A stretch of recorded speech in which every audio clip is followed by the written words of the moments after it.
So of course, each tuning platform is going to have their own little nuances and different ways about doing things and how they look.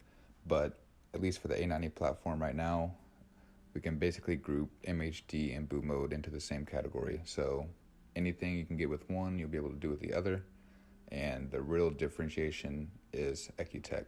So that's the whole reason why you'd want to fully unlock the DME or clone it, rather than the partial that we'll talk about. And that comes down to at least two things majorly on the consumer side, which is flex fuel integration and CAN controlled auxiliary stuff. So port injection, meth control, anything basically you can control from a reflex controller.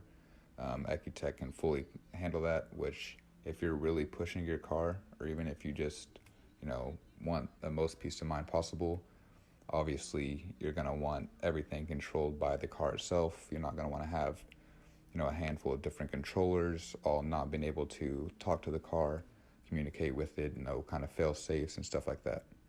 So those are the two major things that differentiate EcuTech versus boot mode or MHD. But just to be clear, the actual tune itself, MHD, boot mode, or EcuTech, are all proper flash tunes. So the only thing with EcuTech is it's not only able to modify the ECU software, it's able to add to it. So that's how you can get things like flex fuel, PI integration, and stuff like that. One more thing I will note, though, that since EcuTech, basically since day one, has had all these advanced features that the rest, almost 3 years later, have yet to figure out.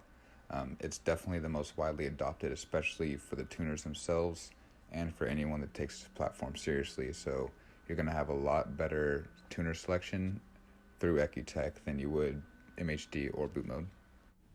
All right, let's move on to the whole unlocked versus locked DME mess. I'm going to be as straightforward as possible, at least try to be. So first things first, if you have a DME that is made before or on June 2020, you have all the options available to you, and you don't even have to send your DME out of the country to be able to tune it.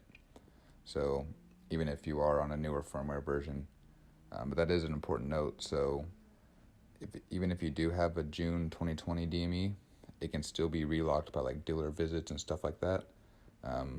So if that does happen to you, there's plenty of shops throughout the country that'll do same-day service, but you will have to do a bench unlock.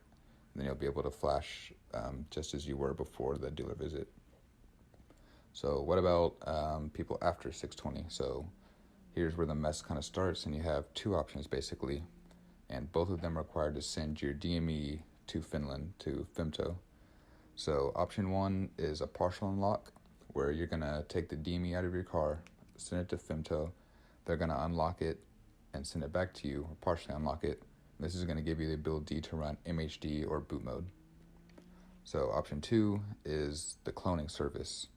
So you'll, on your own, go out and find a June 2020 ECU from, any number of BMWs that came with them, and you'll take your original ECU and you'll ship both of those to Femto, and they'll basically copy over all the information from your DME to that new one, and that'll allow you to use that new DME in your car.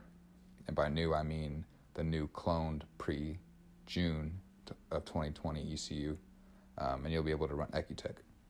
So for the manual guys, though, at least right now, so obviously all of your DMEs are after June 2020, and right now you only have the partial unlock available. Even if you have the clone, they don't offer the clone service for the manuals, so you're locked to MHD or boot mode. But yeah, that's my attempt at simplifying this confusing topic. I hope it helped in some way. There's a lot more I could have thrown in here, but I try to keep it as straightforward as possible. But if you do have any questions, just leave a comment down below. I'll be happy to answer it. Peace.